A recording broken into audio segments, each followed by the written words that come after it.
地圖上見到嘅一線天就係指前面呢條天梯，上邊可以通去插劍峰，好想一口氣爬到上頂。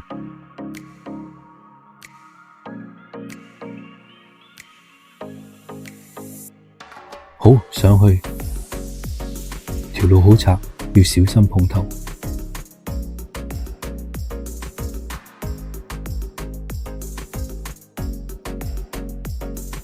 哎呀！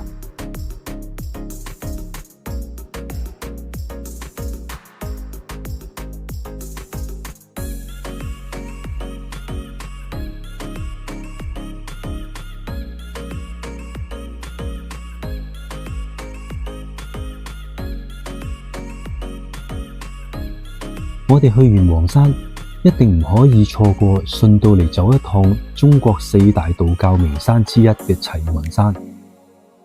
我哋喺登峰街嗰度揾咗一間民宿住咗一晚，第二朝食完早餐就可以行去登峰橋，起步登上去齊雲山。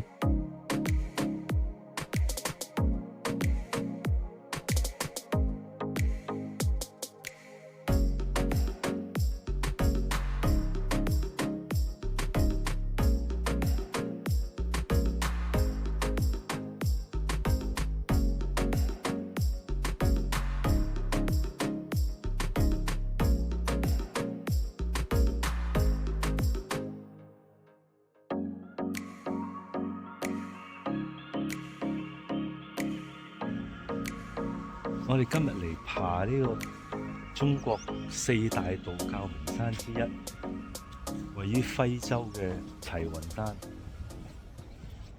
咁齊雲山嘅山峰咧並唔高嘅，584米，即係不過1000。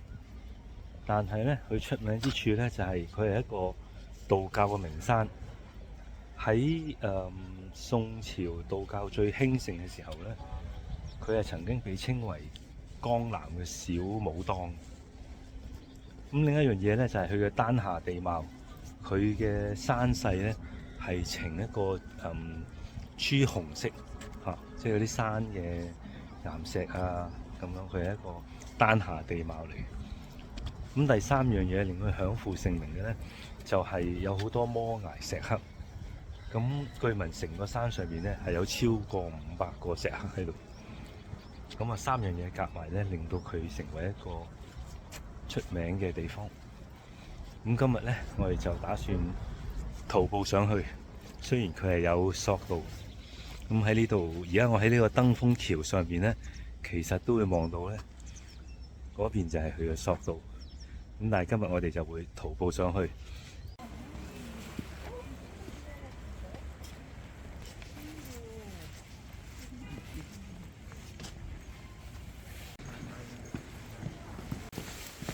頭先喺登峰橋落咗嚟之後轉右啦，咁行咗一條長長嘅走廊，經過咗啲民宿啊、民居啊，咁而家咧就去到盡頭咧就轉左，就會經過呢一個嘅牌坊，天下第一名山。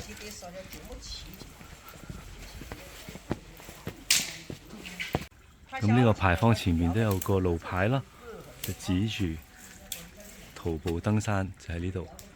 因為如果坐索道咧，就應該再前啲，個索道站喺前邊嚟嘅。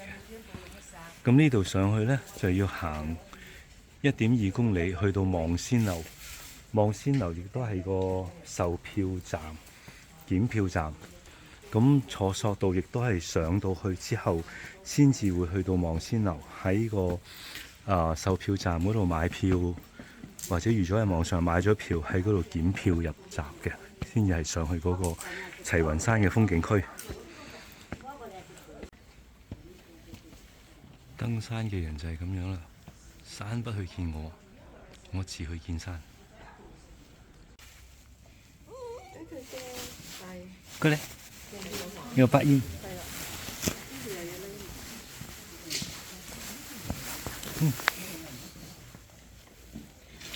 九里13亭嘅故事，就係由呢度起點啦，即係過咗登峰橋之後，上到去望仙樓，亦都係現今嘅檢票口。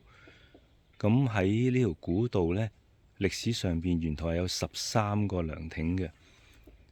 咁而家呢，就修建翻11座。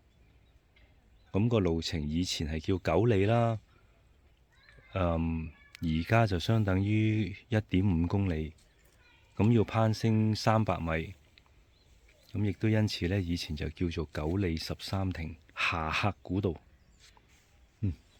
上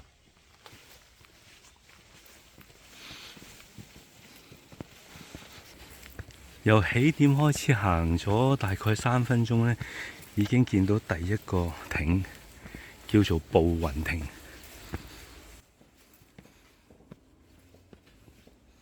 齊雲山呢個名稱嘅由來呢，係因為佢個山峰呢係同個雲啊一樣咁高，同雲層一樣咁高，所以呢就被稱為齊雲山。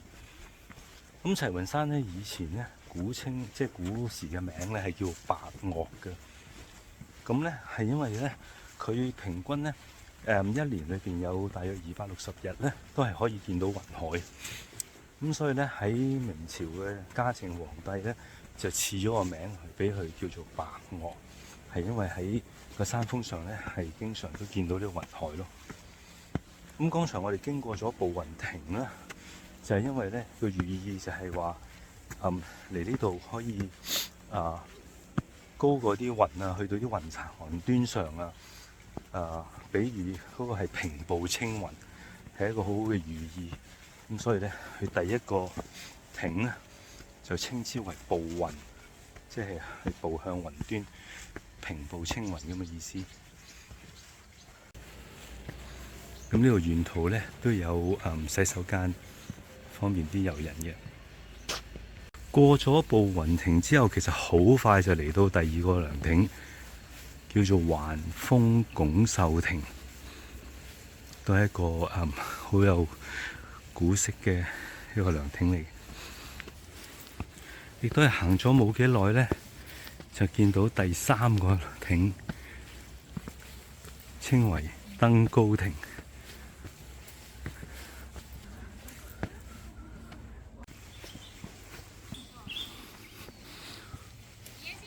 途中仲有自助售賣飲品，自己掃碼去買。嚟到第4個涼亭中和亭，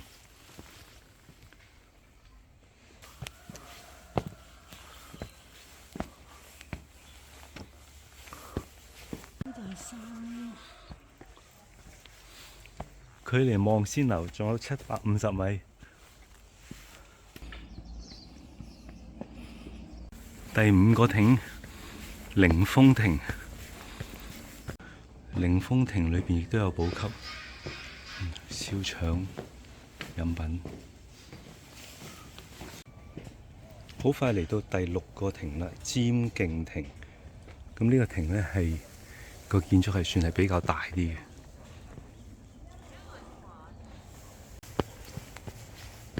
離開第6個亭高尖亭之後，大概100多米路呢，好快又見到第7個亭松月亭。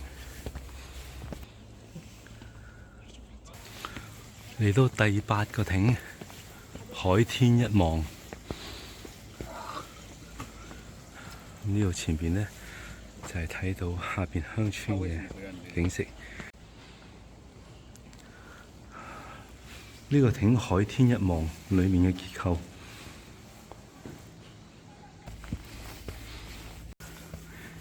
第9個亭雲水亭。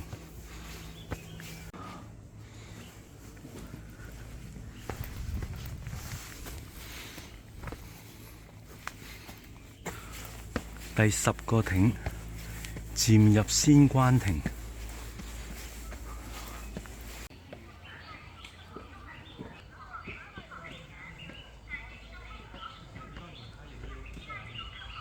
好，嚟到呢一條下客古道嘅終點，就係望仙樓。咁亦都係買飛入去景區檢票點啦。發光啦呀！我哋由霞喀古道嘅起點行到上嚟望仙樓，悠閒咁樣行，咁就唔攰都幾舒服嘅。咁而家咧就去買票，就進入去齊雲山嘅景區啦。喺檢票口入咗嚟之後咧，就睇翻佢嗰啲指示牌，喺右手邊落樓梯開始起步。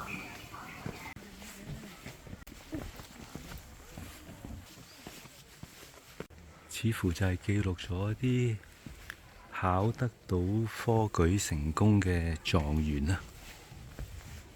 呢個平台前面呢，呢條就係夢真橋，夢想成真。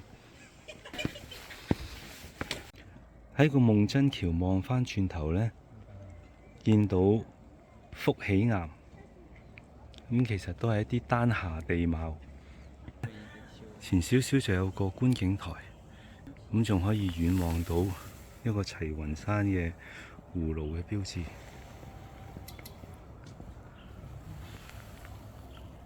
喺個葫蘆花田前邊，即係側邊嗰個呢，就係南坑村。齊雲山其中一個特色呢，就係好多所謂摩崖石刻，即係好多石刻喺度。咁而家嚟到見到嘅地方就係叫西真岩。咁古時係有人喺度呢結廬隱居，咁呢個係西真岩。西真岩過嚟呢，就係忠烈岩，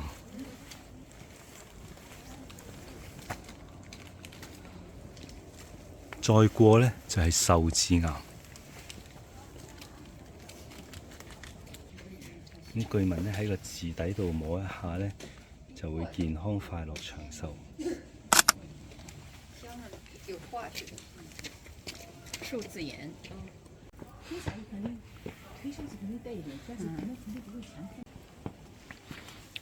呢個就係齊雲山嘅一天門，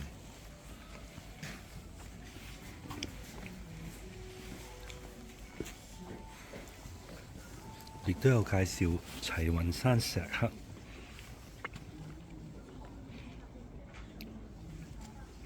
咁就係講返齊雲山其中一個特點，就係成個山有超過500處有石刻喺度。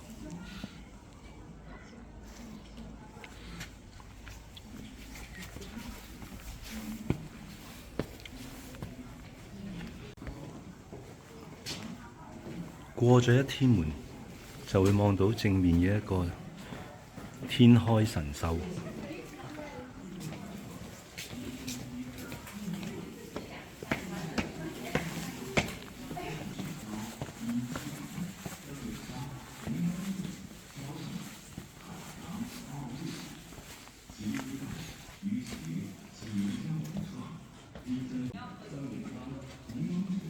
象鼻岩，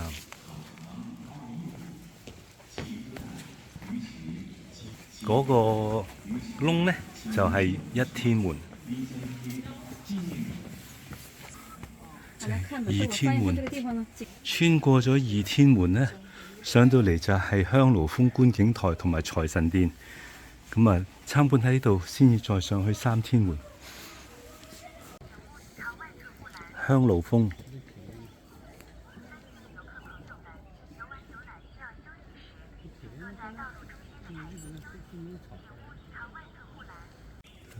嚟到三天門，穿過去之後呢，就會係進入呢個月華天街。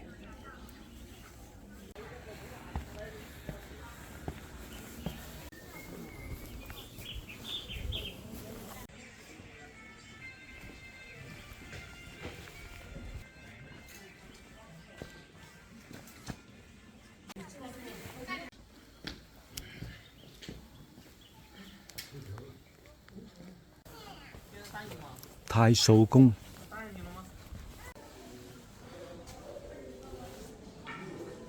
咁咧我哋就先 detour 去呢個小湖天，跟住就沿路折返翻上嚟咧，先繼續往上走。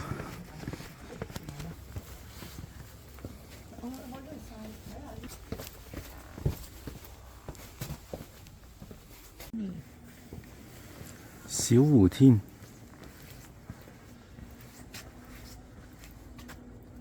就繼續上。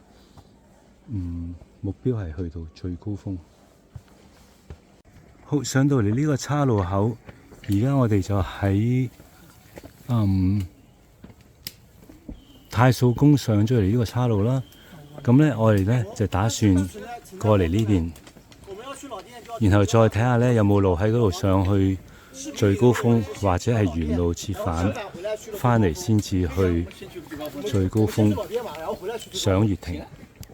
風府關。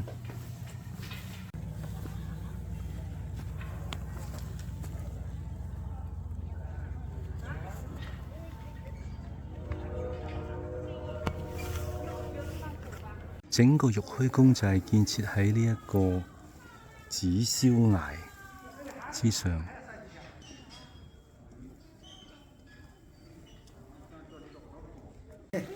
喺地圖上指嘅一線天，就係前面呢一條天梯。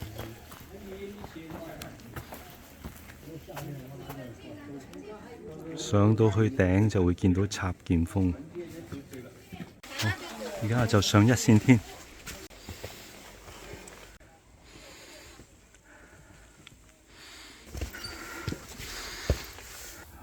過咗一線天之後呢，再上插劍峰。咁呢度呢，一樣係啲樓梯好企好斜。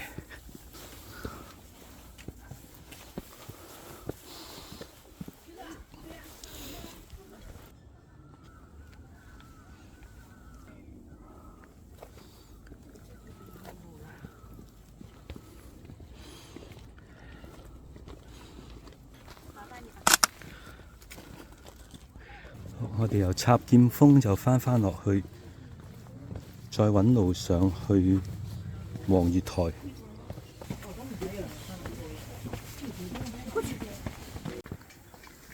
喺插劍峰落嚟，跟返去指示行，就唔會再經過一線天。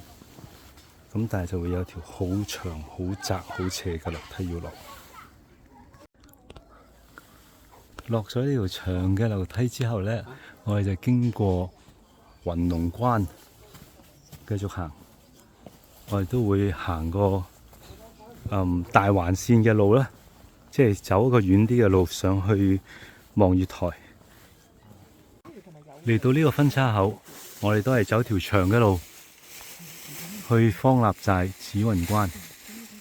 Go！先要經過呢個紫雲關，跟住就去方臘寨。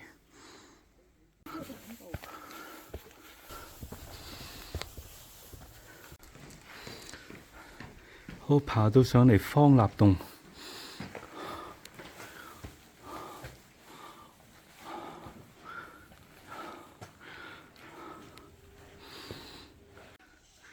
好，上到嚟方臘寨。从方腊寨游玩到此的游客，可選擇神秘長廊方向前進，以獲得更好的遊玩體驗。我哋而家喺丹霞長廊，又叫神秘長廊，咁就向住前邊呢個齊雲山最高峰嗰度進發。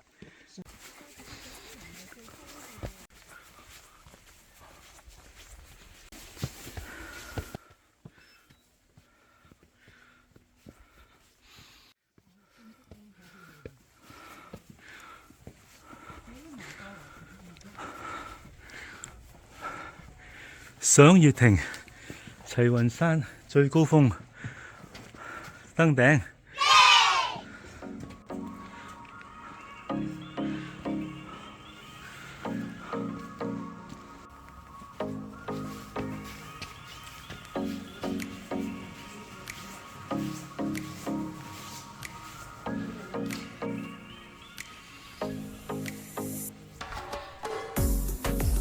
上到嚟賞月亭就係齊雲山嘅最高點，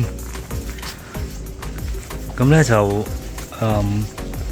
齊雲山其實佢就唔係太高，585，但係由於個山勢嗰個好斜，咁所以一路爬上嚟呢都要好出力下嘅。咁我哋今朝由登峰橋嗰度上嚟到山頂，因為我哋已經走晒啲大環線、中環線、小環線，行完晒成個齊雲山，咁所以呢，我哋大概行咗13.5公里，用咗6個鐘頭多啲。咁呢就未計我哋落山。至於個總攀升係幾多呢？就暫時我未睇到。要落翻山之後先睇到啲數據。咁呢度呢個景觀係好開揚，睇到晒下邊成個市。咁就跟住我哋就落山。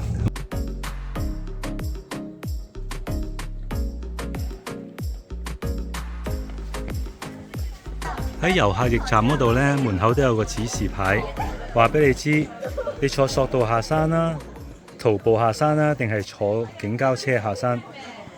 喺旅遊驛站呢度呢，睇住指示就可以落山。咁呢度講呢，距離返登峰橋係2.8公里啫。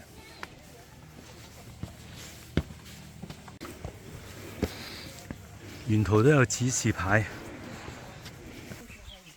呢度仲有一條懸空棧道。嚟到呢個分岔路口，一邊就去月華索道方向，一邊就係一天門。咁我哋而家就先向月華橋嗰邊方向走先，一路再行再睇。好快嚟到呢度呢，就係出返去望仙樓啦。記得我哋起步嘅時候，我哋喺右手邊嗰度開始行嘅。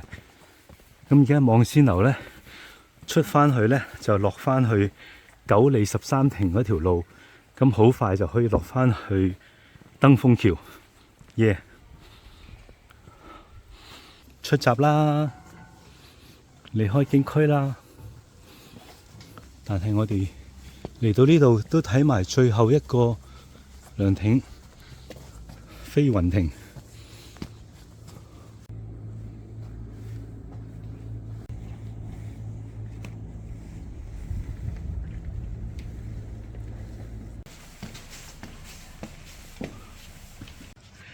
好，落咗山翻出嚟登峰橋啦，咁呢就完成我哋今日嘅成個旅程。咁我哋今日都玩咗差唔多8個小時，行咗超過17公里。